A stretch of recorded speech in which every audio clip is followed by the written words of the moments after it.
दोस्तों, इंसानियत, ह्यूमैनिटी ये शब्द आजकल सिर्फ किताबों में रह गया है। 18 दिसंबर 2025 बांग्लादेश के मोयमनसिंह डिस्ट्रिक्ट से एक ऐसा वीडियो निकलकर सामने आया जिसने न सिर्फ बांग्लादेश को बल्कि पूरी दुनिया को हिलाकर रख दिया। एक भीड़, हजारों की संख्या में लोग और बीच में एक अकेला शख्स। उसे पीटा गया, जिंदा जलाया गया और फिर एक पेड़ से उल्टा लटका दिया गया।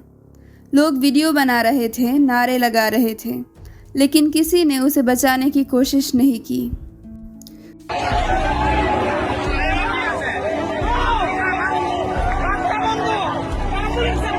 आज की वीडियो में हम बात करेंगे दीपू चंद्र दास के बारे में।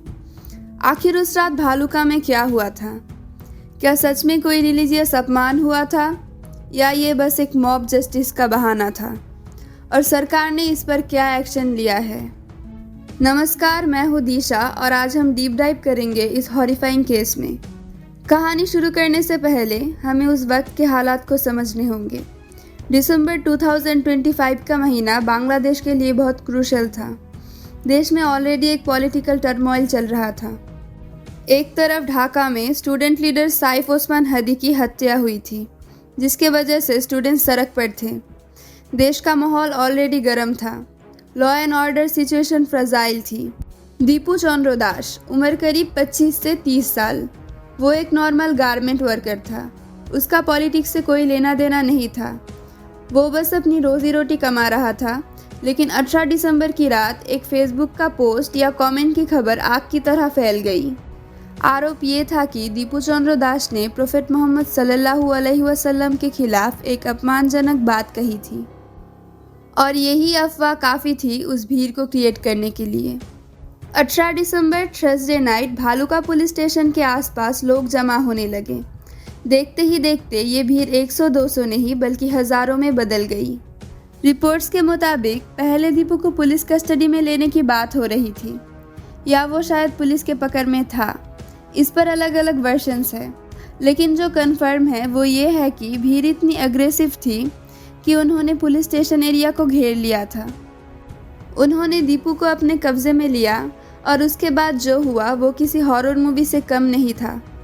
दीपू को पहले बुरी तरह पीटा गया, उसको रोड पर घसीटा गया। भीड़ में शामिल लोग जोश में थे। उन्हें लगा वो कोई धार्मिक काम कर रहे हैं, जबकि वो अधर्म हो गया। तो दरिंदगी वही नहीं रुकी। भीड़ ने उसके हाथ पैर बांधे और उसे एक पेड़ पर उल्टा लटका दिया। Can you imagine the pain? एक इंसान जो शायद अपनी सफाई देने की कोशिश कर रहा होगा, उसे उल्टा लटकाकर नीचे आग लगा दी गई। वीडियो में दिखता है कि कैसे आग की लपटें उसके शरीर को छू रही है और भीड़ चारों तरफ खड़ी होकर तमाशा देख रही है। ये 2025 है। हम मॉडर्न सोसाइटी की बात करते हैं, लेकिन ये सीन मेडिवल टाइम्स की याद दिलाता है।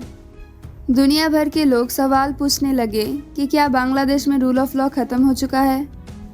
इस घटना ने सिर्फ माइनॉरिटी कम्युनिटी हिंदूज को ही नहीं बल्कि बांग्लादेश के हर एक सेंसिबल नागरिक को डरा दिया है। लोग सवाल उठाने लगे, पुलिस कहाँ थी? इतनी बड़ी भीड़ जब जमा हो रही थी तब एक्शन क्यों नहीं लिया गया? क्या दीपू ने सच में वो पोस्ट किया था या कोई हैकिंग का मामला था या फिर पुरानी दुश्मनी? क्योंकि मॉब लिंचिंग में अक्सर देखा गया है कि सच्चाई पता चलने से पहले ही इंसान की जान चली जाती है। प्रेशर बढ़ने के बाद एडमिनिस्ट्रेशन हरकत में आई। बांग्लादेश की इंटरिम गवर्नमेंट और chief adviser doctor Mohammad Yunus ने इस घटना की कड़ी निंदा की। लेटेस्ट रिपोर्ट्स दिसंबर 20, 2025 के हिसाब से पुलिस ने रेड करके 7 लोगों को गिरफ्तार किया है। उन्होंने वीडियो फुटेज के ज़रिए लोगों को आइडेंटिफाई किया है। पुलिस ने कहा है कि किसी भी दोषी को छोड़ा नहीं जाएगा। दोस्तों, यह एक बहुत बड़ा सवाल उठता है।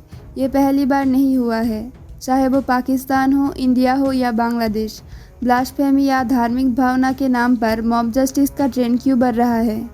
साइकोलॉजी कहती है कि जब लोग ग्रुप में होते हैं तो उनकी इंडिविजुअल थिंकिंग काम नहीं करती। वो जिम्मेदारी नहीं लेते।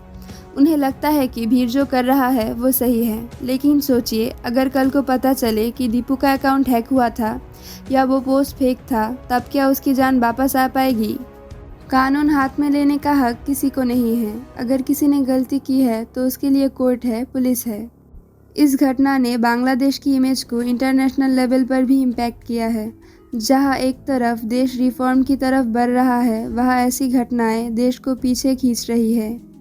दीपू चंद्र दास आज हमारे बीच नहीं है, लेकिन उसकी मौत ने हम सबसे एक सवाल पूछा है, क्या हमारा गुस्सा हमारी इंसानियत से बड़ा हो गया है?